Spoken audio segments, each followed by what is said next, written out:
Hello everyone. तो आज हम पढ़ने वाले हैं एड्स के बारे में। एड्स जो है वो है एक्वायर्ड इम्यूनो डेफिशिएंसी सिंड्रोम, और एड्स जो है वो HIV वायरस से होता है। ठीक है, HIV वायरस का फुल फॉर्म है ह्यूमन इम्यूनो डेफिशिएंसी वायरस। देखो, HIV पॉजिटिव होना और एड्स होना दोनों अलग अलग बातें हैं। क्यों? हो सकता है आपकी बॉडी के अंदर HIV का वायरस आ चुका है, ठीक है, लेकिन HIV वायरस आने का मतलब ये नहीं है कि आपको एड्स हो गया। एड्स क्या है? एक्वायर्ड इम्यूनो डेफिशिएंसी सिंड्रोम, मतलब आपकी इम्यूनिटी जो है उसकी डेफिशिएंसी हो गई, आपकी इम्यून सिस्टम जो है वो कमज़ोर हो गई। इसीलिए आपको बहुत सारे ग्रुप ऑफ सिम्टम्स देखने को मिल सकते हैं, ठीक है। लेकिन ये कब होगा? ये HIV वायरस आपकी बॉडी में एंटर करने के बाद 7 से 8 या 10 साल बाद आपको सिम्टम्स दिखेंगे। लेकिन अगर आप इससे पहले ही मर गए, सपोज़ आपको 25 की एज में HIV वायरस से इन्फेक्शन हुआ और 30 की एज में आप मर गए, तो आप क्या एड्स से मरे? नहीं। सपोज़ आपका एक्सीडेंट हो गया और आप मर गए, तो क्या आपको एड्स हुआ था? नहीं, आपको एड्स नहीं होता। आप क्या थे? HIV पॉजिटिव थे, ठीक है। तो HIV पॉजिटिव होना और एड्स होना दोनों अलग अलग बातें हैं, ठीक है। एक्वायर्ड हम इसलिए बोलते हैं क्योंकि ये लाइफ टाइम में ही हम एक्वायर करते हैं। ये कॉन्जेनिटल डिजीज़ नहीं, मतलब बाय बर्थ नहीं होता। हालांकि ये एक रीज़न इसका ये हो सकता है कि अगर मदर HIV पॉजिटिव है तो जो बच्चा है वो HIV पॉजिटिव हो सकता है। प्लेसेंटा के थ्रू ये वायरस क्रॉस करके जो फिटस है उनको इन्फेक्ट कर सकता है, ठीक है। लेकिन मेन रीज़न इसका ये नहीं है। फर्स्ट टाइम ये रिपोर्ट हुआ था USA के अंदर होमोसेक्सुअल कपल के अंदर 1981 में, और पिछले 25 सालों के अंदर ये पूरी दुनिया में फैला है और मोर देन 25 मिलियंस लोगों की जान इससे गई है, ठीक है। ऐसा हमारी NCERT के अंदर लिखा है। पैथोजन जो हमने बोला वो है HIV, ये है रेट्रो वायरस। देखो, नॉर्मली क्या चीज़ें होती है, सेंट्रल डॉग्मा क्या कहता है?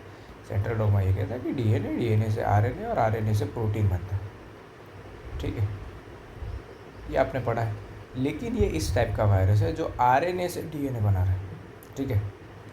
तो इसीलिए इसको हम बोलते हैं retro virus. Envelope enclosing RNA genome. RNA genome के अंदर 2 single stranded identical copies present होती हैं और 2 रिवर्स ट्रांसक्रिप्टेज एंजाइम्स भी प्रेजेंट होते हैं। क्यों इसकी ज़रूरत पड़ी हमें? तो देखो, RNA से DNA बनाना है, ठीक है, तो RNA तो चाहिए, और ये RNA कैसा है? सिंगल स्ट्रैंडेड RNA, और ये दोनों के दोनों आइडेंटिकल से, कॉम्प्लीमेंट्री नहीं है, याद रखना है। इसके अलावा इसके पास रिवर्स ट्रांसक्रिप्टेज एंजाइम भी है। ये एंजाइम क्या करता है? तो ये एंजाइम RNA से DNA बनाने में हेल्प करता है। इसके अलावा 2 और एंजाइम भी होते हैं, वो तो मेरे काम में नहीं आते, हम लोग MCQ में पूछते नहीं, लेकिन जानकारी के लिए बता दूँ। एक होता है इंटीग्रेज। ये इंटीग्रेज क्या करता है? जो हमारा वायरस है उसने जो DNA बनाया है उसको जो होस्ट DNA है उसके अंदर इंटीग्रेट करने का काम करता है। और दूसरा क्या है? दूसरा है प्रोटीएज। ये प्रोटीएज का काम क्या है? प्रोटीएज एंजाइम जो है वो DNA से जो प्रोटीन्स बनते हैं, है ना, मतलब ये RNA से DNA बनाओगे, वो DNA को काम करने के लिए कुछ प्रोटीन्स बनाने पड़ेंगे, तो उन प्रोटीन्स को कट करने का काम ये प्रोटीएज एंजाइम करता है, ठीक है। इसका जो एनवेलप है वो बना होता है लिपिड बायलेयर से, ग्लाइकोप्रोटीन से और प्रोटीन से, ठीक है। मतलब इतनी चीज़ें हमारे पास होती है। अगर मैं आपको वायरस दिखाऊँ तो कैसे होगा? एक लिपिड की बायलेयर होगी, ठीक है। लिपिड बायलेयर के ऊपर यहाँ पे ट्राइमेरिक प्रोटीन होगी, कुछ ट्रांसमेम्ब्रेन प्रोटीन होंगे जिसको हम बोलेंगे GP120, ठीक है, और ऊपर की साइड जो प्रोटीन होंगे उसको हम बोलेंगे हम GP120। ये है GP120 प्रोटीन, ठीक है, ग्लाइकोप्रोटीन 120। इसमें 1 GP बेसिकली स्मॉल में लिखते हैं, और 120 इसका मॉलिकुलर वेट है। ये कौन से बताया? ये बताया मैंने GP41, ठीक है। ये ऐसे 12 से 18 प्रोटीन प्रेजेंट होते हैं। ये जो GP120 है इसको हम डॉकिंग प्रोटीन भी बोलते हैं, और ये जो GP41 ये है ट्रांस मेम्ब्रेन प्रोटीन, ठीक है। इसके अलावा अंदर की साइड पे प्रेजेंट होते हैं मैट्रिक्स प्रोटीन। यहाँ पे अंदर की साइड पे है मैट्रिक्स प्रोटीन। इसके अलावा यहाँ पे है कैप्सिड प्रोटीन, और ये जो कैप्सिड प्रोटीन है इसकी 20 साइड्स होती है, और ये 20 साइड वाले को हम बोलते हैं आइकोजोहेड्रल। इस शेप में ये प्रेजेंट होता है, ठीक है। जैसे कि हमारा ये बॉक्स है तो इसकी 4 साइड है, 1 2 3 4, ठीक है। वैसे ये जो आसपास कैप्सिड प्रोटीन है इसकी 20 साइड्स प्रेजेंट होती है और इसके अंदर आपके पास सिंगल स्ट्रैंडेड आरएनए के 2 आइडेंटिकल कॉपीज प्रेजेंट होती है, ठीक है। कुछ इस तरीके का बेसिक स्ट्रक्चर होता है। किस तरह से ये वायरस फैल सकता है, मोड ऑफ ट्रांसमिशन क्या है? तो जो भी इन्फेक्टेड पर्सन है, यहाँ हमारे लिए जो इम्पोर्टेंट टर्म है वो है इन्फेक्टेड। तो जो भी इन्फेक्टेड पर्सन है उसके सेक्सुअल कॉन्टैक्ट में आने से ये फैल सकता है, कंटामिनेटेड ब्लड या फिर ब्लड प्रोडक्ट्स से ये फैल सकता है, इन्फेक्टेड नीडल्स शेयर करने से फैल सकता है, जैसे कि कोई दोस्त इंट्रावेनस ड्रग्स ले रहे हैं ना साथ में बैठ के, तो अगर एक के पास HIV का वायरस है तो उससे दूसरे में फैलने के चांसेस बढ़ जाते हैं अगर वो अपना नीडल शेयर कर रहे हैं। इन्फेक्टेड मदर से चाइल्ड में भी जा सकता है, किसके थ्रू? प्लेसेंटा के थ्रू। कौन कौन ऐसे लोग हैं जो हाई रिस्क पे है एड्स के? तो जिनके मल्टीपल सेक्सुअल पार्टनर्स हैं, जो ड्रग एडिक्ट्स हैं, जिनको रिपीटेड ब्लड ट्रांसफ्यूजन की रिक्वायरमेंट होती है, या फिर HIV इन्फेक्टेड मदर से होने वाला चाइल्ड, ये लोग हाई रिस्क कैटेगरी में आ जाते हैं। HIV जो है वो सिर्फ और सिर्फ टच करने से नहीं फैलता है, ठीक है। इसके लिए फिज़िकल कांटेक्ट भी ऐसा ज़रूरी नहीं है कि सिर्फ फिज़िकल कांटेक्ट हो और फिर मतलब जैसे हाथ मिलाने से या नॉर्मल फिज़िकल कांटेक्ट से ही नहीं फैलता है। ये कैसे फैलता है? ये बॉडी फ्लूइड से ही फैलता है, ठीक है। Imperative for physical and psychological wellbeing of the infected person, they are not isolated from family और सोसाइटी। मतलब किसी को अगर हो गया है तो आपको उनको सोशली आइसोलेट करने की ज़रूरत नहीं है। स्टिग्मा हो जाएगा, फिर क्या प्रॉब्लम आएगी कि जिसको है वो लोग ओपनली एक्सेप्ट नहीं करेंगे और ये और फैलता रहेगा, ठीक है। इन्फेक्शन होगा HIV से और जब तक एड्स के सिम्टम्स आएंगे उसमें टाइम लैग देखने को मिलता है। और ये टाइम लैग कितना होता है? 5 से 10 साल जितना टाइम लैग हमें देखने को मिलता है। किस तरह से ये वायरस हमारी बॉडी में एंटर करता है, तो और एंटर करने के बाद किस तरह से ये काम करता है? तो जब एंट्री होती है वायरस की बॉडी के अंदर, बॉडी फ्लूइड या ब्लड के थ्रू, मतलब सीमेन के थ्रू या फिर वजाइनल फ्लूइड के थ्रू, ये ब्लड के थ्रू जब ये एंटर होता है तो उसके पास उसकी बॉडी के ऊपर क्या थे? मैंने आपको बताया था GP120 प्रोटीन थे, ठीक है।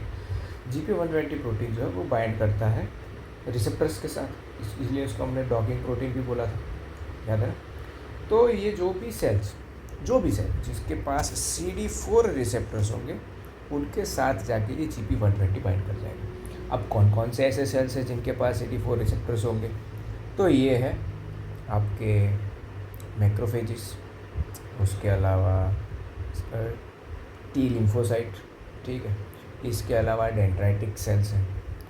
ये कुछ ऐसे सेल्स हैं जिनके ऊपर CD4 रिसेप्टर्स प्रेजेंट होते हैं। तो CD4 रिसेप्टर्स पे आके ये बाइंड कर जाएगा GP120, ठीक है। GP120 के पास ऐसे स्ट्रक्चर होते हैं कि जो को रिसेप्टर से भी बाइंड करते हैं, वो को रिसेप्टर से बाइंड कर जाएंगे। इसके बाद जो GP41 था वो क्या करेगा? एक साइड से वायरस को खींचेगा और एक साइड से जो भी सेल की मेम्ब्रेन है उसको खींचेगा और दोनों फ्यूज़ कर जाएंगे, क्योंकि दोनों की मतलब होस्ट सेल की मेम्ब्रेन या कोई भी सेल की मेम्ब्रेन तो लिपिड बाइलेयर की बनी होती है और इसकी खुद की मेम्ब्रेन भी किसकी बनी है? लिपिड बाइलेयर की ही बनी। तो ये दोनों फ्यूज़ कर जाएंगे और इसका जेनेटिक मटेरियल होस्ट सेल के अंदर आ जाएगा। अब जब होस्ट सेल के अंदर RNA आ चुका है तो रिवर्स ट्रांसक्रिप्टेज की मदद से ये RNA से DNA बना देगा। ये जो DNA है वो एंटर कर जाएगा होस्ट के DNA के अंदर विद द हेल्प ऑफ इंटीग्रेस, ठीक है। इंटीग्रेस की मदद से ये चला जाएगा। अब ये नए वायरस बनाएंगे, ठीक है। जब ये नया वायरस बनेगा तो ये बाहर आ जाएगा, ठीक है। जब ये बाहर आएगा, ठीक है, तो ये इसने जो आउटर कोटिंग ली है वो किसकी ली है? इसने जो आउटर कोटिंग ली है वो ली है हमारे जो सेल ऑलरेडी प्रेजेंट था उसकी, ठीक है। तो इसीलिए प्रॉब्लम क्या आती है कि हमारी जो बॉडी है वो इसको पहचान नहीं पाती कि भाई ये जो है वो कोई बाहर की चीज़ है, क्योंकि ये जो लिपिड बाइलेयर यूज़ कर रहा है वो किसकी यूज़ कर रहा है? होस्ट सेल की ही यूज़ कर रहा है, ठीक है। तो इसीलिए ये इम्यून सिस्टम को एस्केप करने में हेल्पफुल रहता है, तो वो इम्यून सिस्टम को एस्केप कर जाता है, ठीक है। अब जब ये वायरस बाहर आए तो क्या होगा? ये नए सेल्स को इन्फेक्ट करेगा। तो जैसे जैसे ये नए नए वायरस बनते रहेंगे वो बाहर आते जाएंगे, नए नए वायरस बनते रहेंगे बाहर, वैसे वैसे क्या होगा? इसकी जो सेल मेम्ब्रेन है वो धीरे धीरे ख़त्म हो जाएगी, ठीक है। HIV एंटर करता है टी हेल्पर सेल के अंदर भी, टी हेल्पर सेल के अंदर भी ये रेप्लिकेट करता है और नए वायरस करता है, जिसकी वजह से क्या होगा, जो टी हेल्पर सेल का नंबर है वो डिक्रीज़ हो जाएगा, काफ़ी ज़्यादा डिक्रीज़ हो जाएगा, लेस देन 200 पर मिलीमीटर क्यूब जितना इनका नंबर आ जाता है, ठीक है। नॉर्मली 1000 जितना रहता है। इससे प्रॉब्लम क्या होगा, इससे प्रॉब्लम ये होगा कि हम अपॉर्चुनिस्टिक इन्फेक्शंस का जो रिस्क है वो बहुत ज़्यादा बढ़ जाता है। इसमें क्या होता है, इसमें ये होता है कि जो भी नॉर्मल डिजीज़ जो आपको पहले नहीं हो रहे थे, क्यों, क्योंकि आपकी जो इम्यून सिस्टम थी वो नॉर्मली काम कर रही थी, वो अब आपको हो जाएंगे, जैसे कि बैक्टीरिया हो गए, प्रोटोजोआ हो गए, फंगाई हो गए, वायरस हो गए, है ना, इनसे होने वाले माइक्रोबैक्टीरियम हो गए, टॉक्सोप्लाज्मा हो गए, इनसे होने वाले डिजीज़ जो आपको पहले नहीं होने वाले थे वो अब आपको हो जाएंगे, ठीक है। अब आपको हुआ है कि नहीं हुआ, उसके लिए आप क्या करोगे, आप डायग्नोस्टिक्स टेस्ट करोगे, जिसके लिए आप एलाइजा या वेस्टर्न ब्लॉटिंग का इस्तेमाल कर सकते हैं। एलाइजा का फुल फॉर्म आपको याद रखना है, वेस्टर्न ब्लॉटिंग भूल जाओगे तो चलेगा। क्या है, एंजाइम लिंक्ड इम्यूनोसॉर्बेंट एसिड, ठीक है। इसमें क्या करते हैं, इसमें मैंने आपको एक चीज़ बताई थी, याद करो, ये अंदर एक कैप्सिड प्रोटीन, ठीक है, ग्लाइकोसाइडल वाला, ये जो प्रोटीन है ना, ये प्रोटीन हाईली स्टेबल होता है, इसके अंदर म्यूटेशन नहीं होता। तो हमारी बॉडी जो है वो क्या करती है, इसके अगेंस्ट में एंटीबॉडी बनाती है। तो या तो हम वो एंटीबॉडी को सेंस करें, या तो ये जो कैप्सिड प्रोटीन है इसको हम सेंस करने का ट्राई करें कि भाई क्या ये एंटीजन हमारी बॉडी में प्रेजेंट है, या पर्टिकुलर प्रोटीन प्रेजेंट है, मतलब HIV का वायरस है, नहीं है, मतलब हम एक और चीज़ देख सकते हैं कि क्या इसके विरुद्ध कोई एंटीबॉडी बनी है। अगर एंटीबॉडी बनी मतलब कि हम श्योर हो सकते हैं कि हाँ हमारी बॉडी में वायरस आ चुका है। एक और तरीका हो सकता है PCR करके भी हमें पता चल सकता है, ठीक है। तो ट्रीटमेंट के लिए हम क्या कर सकते हैं, तो ट्रीटमेंट के लिए हमें एंटी रेट्रोवायरल दवाइयाँ लेनी पड़ेगी, ठीक है। इसकी मल्टीपल स्टेप्स होते हैं, जैसे कि हम पहले तो जो हमारा GP120 है वही बाइंड ना करें, ऐसी कोई दवाई दे सकते हैं, है ना। GP120 के 2 आर्म्स होते हैं, तो उसमें से जो कोरिसेप्टर से बाइंड करने वाला आर्म होता है वो बाइंड ना करें, हम वो दवाई ले सकते हैं। या जब वो बाइंड कर गया तो जो प्रोटीएज एंजाइम है उसकी फंक्शन ना कर पाए, वो कर पाए, वैसी दवाई हम ले सकते हैं, ठीक है। तो ऐसे मल्टीपल स्टेप्स को ब्लॉक करने की हम दवाइयाँ लेने का ट्राई करते हैं, ठीक है। ये एंटी रेट्रोवायरल ड्रग्स इन्हें बोला जाता है। इससे पेशेंट की लाइफ तो प्रोलॉन्ग हो सकती है, लेकिन डेथ को प्रिवेंट नहीं कर सकती, ठीक है। वो तो कोई भी ऐसी दवाई नहीं है ना जो डेथ को प्रिवेंट कर सकती, जो पैदा हुआ उसको मरना तो है ही। प्रिवेंशन ही इसका बेस्ट क्योर है, ठीक है। Prevention is better than cure, जो हम आज सुनते हुए आए हैं। तो एड्स के लिए ज़रूरी, मतलब आप ट्राई करना कि आपको ना हो जाए, और ये कोई घबराने की बात भी नहीं है कि आपको ऐसे ही हो जाएगा, जैसे निमोनिया या टाइफाइड हो सकता है आपकी बिना गलती के, तो नहीं, ऐसे नहीं होता, ठीक है। तो नॉर्मल इंसान को डरने की भी ज़रूरत नहीं कि उसको एड्स हो जाए, ठीक है। इंडिया में नेशनल एड्स कंट्रोल ऑर्गेनाइजेशन है और काफ़ी सारी नॉन गवर्नमेंटल ऑर्गेनाइजेशन है जो एड्स की अवेयरनेस फैलाने के काम करती हैं। इसमें कौन है, नेको, तो नेको का फुल फॉर्म पूछ सकते हैं आपको, national AIDS control organisation. World health organisation ने भी बहुत सारे प्रोग्राम स्टार्ट किए हैं एड्स को प्रिवेंट करने के लिए। कुछ सेफ्टी गाइडलाइंस हमें यूज़ करनी चाहिए और कुछ चीज़ें हमें प्रमोट करनी चाहिए, जैसे कि proper blood testing to make blood safe from HIV, disposable needles और सिरिंज का पब्लिक और प्राइवेट हॉस्पिटल में इस्तेमाल, free distribution of condoms to avoid to promote safe sex, advocating safe sex, ठीक है। कंट्रोलिंग ड्रग अब्यूज़ और regular checkups HIV susceptible population के अंदर, ठीक है। वर्ल्ड एड्स डे जो है वो आता है 1 दिसंबर को। हमें मतलब सोसाइटी को और मेडिकल फ्रेटर्निटी को साथ में मिलकर काम करेंगे तभी हम एड्स को टैकल कर सकते हैं, ठीक है। तो यहाँ तक हमने देख लिया एड्स के बारे में। नेक्स्ट क्लास में हम कैंसर को स्टडी करेंगे।